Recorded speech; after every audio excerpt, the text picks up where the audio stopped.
हे friends, अस्सलाम वालेकुम, नमस्ते, सत श्री अकाल। कैसे हैं आप सब? Welcome back to my YouTube channel. Friends, आज हम रिएक्ट करने जा रहे हैं मोहम्मद सबके लिए का पार्ट 8। इसके पार्ट 7 तक मैंने रिएक्शन दिया है। अगर आपने नहीं देखा है तो जाके देखो वो वीडियोस को भी। ये वीडियो स्टार्ट करने के पहले अगर आप न्यू हैं तो प्लीज़ सब्सक्राइब कर दीजिए मेरा चैनल। मेरा रिएक्शन अच्छा लगे तो लाइक करना, वीडियो को कमेंट में बताना वीडियो कैसी लगी। So let's start the video. अस्सलामु अलैकुम दोस्तों, कैसे हो? उम्मीद है कि सब खैरियत से होंगे। अल्लाह आप लोगों को ऐसे ही खुश रखे। सरकार दो आलम सल्लल्लाहु अलैहि वसल्लम की पूरी ज़िंदगी पर बनने वाली वीडियो सीरीज़ जिसका नाम मोहम्मद सब के लिए है सल्लल्लाहु अलैहि वसल्लम, उसका ये 8वां हिस्सा यानी पार्ट 8 है। थोड़ा हम रिकैप कर लेते हैं कि हमने 7वें हिस्से में क्या सुना। हमने 7वें हिस्से में सुना कि हज़रत आमिना के इंतकाल के बाद हुजूर पाक सल्लल्लाहु अलैहि वसल्लम को उनके दादा अब्दुल मुत्तलिब ने संभाला, उनका ख्याल रखा। दादा अपने पोते से बेहद मोहब्बत करते थे, लेकिन अल्लाह ने दादा को भी अपने पास बुला लिया। उस वक्त हुजूर पाक सल्लल्लाहु अलैहि वसल्लम की उम्र 8 साल थी। उसके बाद कई ऐसे वाक़यात हुए कि यहूदियों के राहिबों, आलिमों, काहिनों, नुजूमियों ने आपको देखकर ही पहचान लिया कि ये आखिरी नबी है। दादा अब्दुल मुत्तलिब के इंतकाल के बाद हुजूर पाक सल्लल्लाहु अलैहि वसल्लम के चचा अबू तालिब के परवरिश में आप सल्लल्लाहु अलैहि वसल्लम आए। आप सल्लल्लाहु अलैहि वसल्लम के आते ही अबू तालिब के घर में बरकतें, रहमतें नाजिल होना शुरू हो गई। चलिए अब आगे सुनते हैं। चचा अबू तालिब भी हुजूर पाक सल्लल्लाहु अलैहि वसल्लम से बेपनाह मोहब्बत करते थे। रसूल पाक सल्लल्लाहु अलैहि वसल्लम अपने चचा अबू तालिब के पास रहते हुए आपको 4 साल बीत गए थे। अब आपकी उम्र 12 साल हो गई थी। आप एक खूबसूरत नौजवान मालूम होते थे। इस थोड़ी सी उम्र में ही आपकी हर बात ऐसी थी जिसे सब देखकर ताज्जुब करते थे और आपकी इज्जत करने पर मजबूर हो जाते थे। आपकी चाल ढाल और आपके तरीके ही ऐसे थे जैसे बड़ी उम्र वालों के होते हैं, तजुर्बेकार लोगों के होते हैं। जब कहीं बच्चे खेलते तो आप भी वहां मौजूद होते, मगर आप साथ नहीं खेलते थे बल्कि दूर से देखते रहते थे। इस उम्र से ही आपकी आदत थी कि आप ज्यादातर खामोश रहते थे, तन्हाई में ज्यादा बैठते थे, न कभी किसी से लड़ते थे, न कभी किसी को बुरा कहते थे। चचा अबू तालिब जब आपकी सब बातें और आपकी आदतें देखते तो उनको बड़ा ताज्जुब होता। यही वजह थी कि चचा अबू तालिब के दिल में आपकी मोहब्बत के साथ साथ आपकी इज्जत भी पैदा हो गई थी। अब चचा अबू तालिब जब भी आपसे बात करते तो इस तरह बात नहीं करते जैसे आम बच्चों से बात की जाती है, बल्कि उस तरह बात करते जैसे बड़े और तजुर्बेकार आदमी से बात की जाती है। उसी जमाने में एक दफा चचा अबू तालिब को शाम का सफर पेश आया। वो तिजारत के लिए एक काफिला ले जा रहे थे। जब काफिले के जाने का और चलने का वक्त आया तो हुजूर पाक सल्लल्लाहु अलैहि वसल्लम भी उनके साथ चलने का आपने इरादा जाहिर किया। चचा अबू तालिब इनकार नहीं कर सके और तैयार हो गए और आपको भी साथ ले लिया। ये मुबारक काफिला जिसमें हुजूर पाक सल्लल्लाहु अलैहि वसल्लम भी शरीक थे, मक्का से रवाना हो गया। रास्ते में ये काफिला कई जगह ठहरता, आगे बढ़ता, यहाँ तक कि एक दिन ये काफिला शाम की सरहद में दाखिल हो गया। शाम की सरहद पर एक छोटा सा शहर था जिसका नाम बुसरा था। कुरैश के काफिले अक्सर वहां ठहरा करते थे। इस काफिले ने भी वहां पर पड़ाव डाल दिया। जिस जगह इस काफिले ने पड़ाव डाला था बिल्कुल उसके सामने ईसाइयों का एक बहुत बड़ा गिरजाघर यानी इबादत गाह थी। उस इबादत गाह में ईसाइयों के एक बहुत बड़े मजहबी पेशवा, रहनुमा, आलिम रहा करते थे जिनका नाम बुहैरा था। कुरैश के काफिले अक्सर उसी गिरजाघर के सामने पड़ाव डाला करते थे, ठहरा करते थे, लेकिन कभी बुहैरा राहिब ने उनकी तरफ ध्यान नहीं दिया, न कभी उनको पूछा। लेकिन इस दफा हुआ ये कि जब काफिले वाले सुस्ता रहे थे, आराम कर रहे थे, अचानक गिरजा घर से एक कासिद आता हुआ दिखाई दिया। उस कासिद ने करीब आकर कहा कि मुझे आपकी तरफ बुहेरा राहिब ने भेजा है और ये पैगाम दिया है कि आज पूरे काफले वालों को हमारी तरफ से खाने की दावत है, मगर शर्त यह है कि पूरे काफले वाले सबको दावत है और सब के सब दावत में आए, कोई बचने न पाए। काफले वालों को और कुरैशियों को बुहेरा राहिब की इस दावत पर बड़ी हैरानी हुई, इसलिए कि वो हमेशा इस जगह ठहरते थे, पड़ाव डालते थे, मगर कभी दावत तो क्या हालचाल भी नहीं पूछा गया, और आज सीधे खाने की दावत। आज ऐसी क्या खास बात हो गई? बहरहाल काफले वाले यही सोचते हुए और सोचते ही रह गए कि खाने की दावत का वक्त हो गया। सारे काफले वाले बुहेरा राहिब के पास उस इबादत गाह में पहुंच गए, मगर इन काफले वालों ने हुजूर पाक सल्लल्लाहु अलैहि वसल्लम को पड़ाव की जगह पर ही छोड़ दिया, ये सोच करके आप बच्चे हैं, आपको साथ ले जाना कोई जरूरी नहीं है। जब ये लोग बुहेरा राहिब के पास उस इबादत गाह में, उस गिरजा घर में पहुंचे, तो एक कुरैशी ने बुहेरा राहिब से पूछा कि आज हमने एक नई बात देखी है, हम तो यहाँ अक्सर आते रहते हैं, गुजरते रहते हैं, पड़ाव डालते रहते हैं, लेकिन कभी आपने दावत नहीं की, तो फिर आज कैसे और क्यों? बुहेरा राहिब ने बात को टालने के लिए कहा कि ये सब बातें तो ठीक है, मगर आप लोग हमारे मुल्क में आए हैं, हमारे पड़ोस में ठहरे हैं, तो हमारा मेहमान नवाजी का हक बनता है, इसलिए आपको दावत की है और कोई बात नहीं है।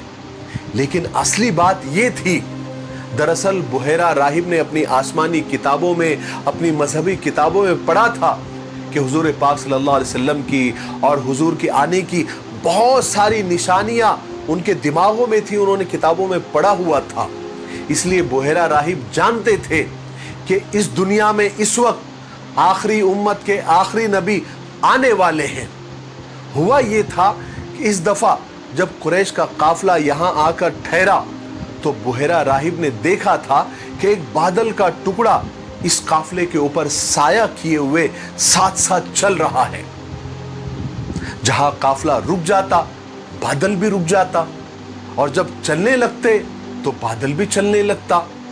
फिर बुहेरा राहिब ने यह भी देखा था कि एक नौजवान जब काफले से अलग हुआ तो बादल भी अलग हो गया और उस नौजवान पर साया करने लगा।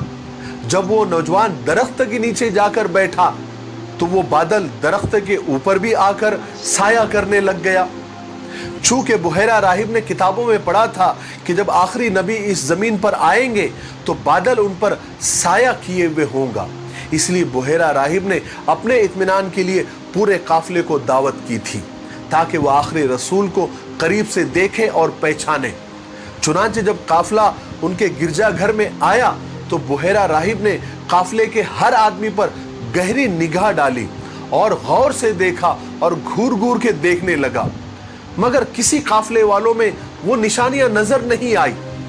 तो फौरन राहिब को थोड़ा शक हुआ, तो उसने पूछा काफले वालों से कि आप लोगों के काफले के सब लोग आए हैं या कोई रह गया है?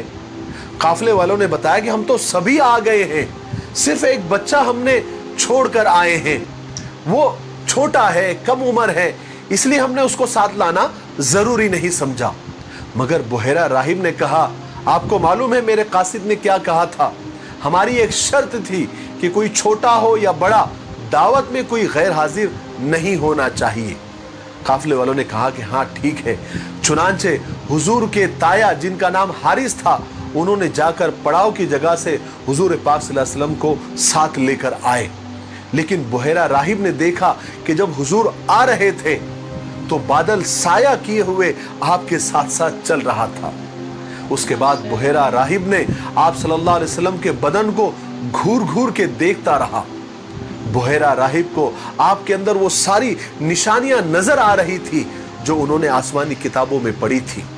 जब सब लोग खाने से फारिग होकर जाने लगे तो बुहेरा राहिब जल्दी से हुजूर के पास आए और कहने लगे कि मैं आपसे कुछ बातें पूछना चाहता हूं। आपको लात और उज्जा की कसम, ये उनके खुदाओं के नाम थे, उनकी कसम दी, आप मेरी बातों का जवाब दे दीजिए। جب بحیرہ راہب نے لات و عزا کی قسم دی جو مشرکین کے خدا تھے تو حضور پاک صلی اللہ علیہ وسلم نے فرمایا کہ تم لات و عزا کے نام پر مجھ سے کچھ نہ پوچھو، میں کسی بات کا جواب نہیں دوں گا، خدا کی قسم مجھے ان سے زیادہ کوئی ناپسند نہیں ہے۔ بحیرہ راہب نے کہا کہ چلیے آپ کو خدا کی قسم، لیکن آپ میری باتوں کا جواب دیجئے۔ جب آپ کو خدا کی قسم دی گئی تو آپ نے بحیرہ راہب کو اجازت دی۔ اب بحیرہ راہب نے حضور سے ساری باتیں پوچھنی شروع کی جو آپ کے ذات کے متعلق تھی۔ بحیرہ راہب نے آپ کے عادات، آپ کے مزاج، آپ کی روٹین لائف، آپ کے سونے جاگنے اٹھنے بیٹھنے سے متعلق سوالات کیے، اور آپ صلی اللہ علیہ وسلم بحیرہ راہب کی ساری باتوں کا جواب دیتے رہے۔ بحیرہ راہب آپ کی ساری جوابات کو سنتا، آپ کے آنسر کو سنتا، اور آپ کے جواب کو اور کتاب میں لکھی ہوئی باتوں کو میچ کرتا تھا، اور دل میں اس بات کی تصدیق کرتا تھا کہ یہ صحیح کہہ رہے ہیں۔ بحیرہ راہب نے جب آپ کی مہر نبوت دیکھی جو آپ کے کندھوں کے بیچ میں تھی تو بحیرہ راہب نے نبوت کی زیارت کرتے ہی مہر نبوت کو بوسہ دیا۔ اس کے بعد بحیرہ راہب ابو طالب کے پاس آئے اور پوچھا ابو طالب سے کہ یہ بچہ آپ کا کون لگتا ہے، کون ہے یہ؟ تو ابو طالب نے جلدی سے کہا کہ یہ میرا بیٹا ہے۔ جب ابو طالب نے کہا کہ یہ میرا بیٹا ہے تو بحیرہ راہب کہنے لگا ناممکن ہے، امپاسبل ہے کہ ان کا باپ زندہ ہو۔ ابو طالب کو تو بہت حیرت ہوئی، تو انہوں نے کہا کہ نہیں، یہ میرے بھائی کا بیٹا ہے۔ بحیرہ راہب نے پوچھا کہ ان کے باپ کا انتقال کب ہوا؟ تو ابو طالب نے کہا کہ ان کا اسی وقت انتقال ہو گیا تھا جب یہ پیٹ میں تھے۔ تو بحیرہ راہب نے پوچھا کہ ان کی ماں کا انتقال کب ہوا تھا؟ ابو طالب نے کہا کہ ان کا انتقال بھی اسی وقت ہو گیا تھا جب ان کی عمر 6 سال کی تھی۔ تب بحیرہ راہب نے کہا کہ آپ سچ کہتے ہو، آپ کا ایک ایک جملہ، ایک ایک بات صحیح ہے، 16 آنے سچ ہے۔ بس اب جلدی سے جاؤ، اپنے بھتیجے کو جلدی سے واپس اپنے وطن پہنچا دو، اور اس کو ہمیشہ یہودیوں سے بچائے رکھنا، ورنہ خدا کی قسم اگر ان پر یہودیوں کی نظر پڑ گئی اور میری طرح انہوں نے بھی اس کو پہچان لیا تو اس کے جان کے دشمن بن جائیں گے۔ اس لیے کہ تمہارا بھتیجا کوئی عام بچہ نہیں ہے، یہ نہایت عظیم اور اونچے مرتبے والا ہے۔ اور یاد رکھو، میں نے یہ بات بتا کر اور یہ نصیحت کر کے اپنا فرض پورا کر لیا ہے۔ اب جلدی سے انہیں لے کر واپس اپنے وطن چلے جاؤ اگر تم اس کی خیریت چاہتے ہو تو۔ بحیرہ راہب کی ساری باتیں سن کر چچا ابو طالب کو بھی لگا کہ بات تو صحیح ہے، بات میں دم ہے، کیونکہ چچا ابو طالب خود بھی دیکھتے تھے کہ ان کا بھتیجا کوئی عام بچہ نہیں ہے، بلکہ وہ بہت ساری خوبیوں کا مالک ہے۔ اس لیے وہ سمجھ گئے کہ بحیرہ راہب بالکل صحیح اور ٹھیک کہہ رہے ہیں۔ اس لیے چچا ابو طالب تجارت کے سفر کے لیے آگے شام نہیں گئے، بلکہ اسی سرحدی گاؤں بسرا سے واپس مکہ لوٹ گئے۔ مکہ لوٹنے کے بعد کیا ہوا؟ کیونکہ ویڈیو کافی لمبا ہو رہا ہے اس لیے ہم یہیں پر رکتے ہیں۔ مکہ واپس لوٹنے کے بعد پھر کیا ہوا، وہاں پر کیا عجیب عجیب واقعات ہوئے، وہ ہم انشاءاللہ 9ویں حصے میں یعنی 9ویں پارٹ میں سنتے ہیں۔ تب تک آپ اپنے وعدے پہ قائم رہیں اور اس ویڈیو کو زیادہ سے زیادہ شیئر کریں۔ تب تک میرے لیے، پوری امت کے لیے اور پوری انسانیت کے لیے خیر اور بھلائی کی دعا کرتے رہیں۔ السلام علیکم ورحمۃ اللہ وبرکاتہ۔ ماشاءاللہ ویڈیو بہت ہی پیاری تھی۔ آج کی ویڈیو میں مطلب جس طریقے سے اتنا زیادہ ہمیں 7 میں پتہ چلا تھا تو اتنا نہیں تھا۔ ابھی کیسے ہر ویڈیوز میں وہ ایک ایک ان کی ساری نبی پاک کی باتوں کو، ان کی کہانی کو پورے طریقے سے رکھنے کی کوشش کر رہے ہیں۔ تو آج کے ویڈیو میں ہمیں یہ پتہ چلا کہ کس طریقے سے یہودیوں سے، ویسے تو سچ بات تو یہ ہے کہ نبی پاک کو بہت لوگوں سے خطرہ تھا، کیونکہ وہ آخری نبی تھے۔ یہ بات بہت سے لوگوں کو پتہ چل گئی تھی جو پڑھتے تھے، مطلب جیسے کہا گیا نا کہ اپنی اپنی کتابیں، تو ان کی کتابوں میں، آسمانی کتابوں میں یہ ذکر تو تھا ہی، تو انہیں پتہ ہی تھا کہ ایسے کوئی آنے والے ہیں جو دنیا میں بہت سارا بدلاؤ لائیں گے، بہت کچھ کریں گے، تو اس بات کا ڈر تھا لوگوں کو۔ تو اس وجہ سے جتنے لوگ دیکھتے تھے یہودی ہو گئے، دوسرے کاسٹ کے ہو گئے، تو ان لوگوں کو خطرہ ہو جاتا تھا، ان لوگوں کو پہلے سے تھا کہ مطلب کسی بھی طریقے سے انہیں ہٹانا ہے، بٹ وہ اللہ کے بھیجے ہوئے تھے، اور بولتے ہیں نا نبی پاک اللہ تعالیٰ کے بیسٹ فرینڈ ہے، تو اپنے فرینڈ کی حفاظت کیسے کرنی ہے وہ تو اللہ تعالیٰ بخوبی جانتے ہیں۔ ماشاءاللہ آج ہم نے جتنا سنا بہت ہی اچھا لگا۔ کل ہی انشاءاللہ نیکسٹ ویڈیو 9th پارٹ بھی آ جائے گا، میں بھی کوشش میں ہوں، بٹ رمضان، جاب اور بہت ساری چیزوں کو لے کے نہیں ہو پا رہا ہے، بٹ پکا کل اس کا 9th پارٹ بھی آ جائے گا۔ اسی طریقے سے پیار دیجیے، بس ویڈیوز کو دیکھیے، اگر میرا ریاکشن اچھا لگتا ہے، ویڈیو اچھا لگتا ہے تو لائک کرنا، کمنٹ میں بتانا ویڈیو کیسی لگی، نیو ہو تو کنیکٹ ہو جاؤ میرے چینل سے، اور اس لنک کی اس ویڈیو کی بھی اس ویڈیو کی بھی لنک میں ڈسکرپشن میں دے دوں گی، تو جا کے ضرور یہ ویڈیو بھی چیک کرنا، اور اگر لگے کہ لوگوں کو بھی دکھانا ہے، آپ لوگوں کو ایسے لگے تو پلیز میں چاہوں گی دل سے کہ ان کی ویڈیوز کو شیئر کرنا۔ ویسے تو آ کے بہت ٹائم ہو گیا ہے، بٹ بہت سے لوگ ہیں، جیسے میں خود بھی، میں نے بھی نہیں دیکھی تھی، تو میرے سبسکرائبر کا بہت زیادہ شکریہ ہے کہ انہوں نے مجھے بتایا کہ ایسی کوئی سیریز بھی ہے جس سے میری خود کی نالج بڑھ رہی ہے بہت زیادہ، تو اسی لیے بہت شکریہ۔ ملتے ہیں نیکسٹ ویڈیو میں، تب تک اپنا خیال رکھیے گا، اللہ حافظ۔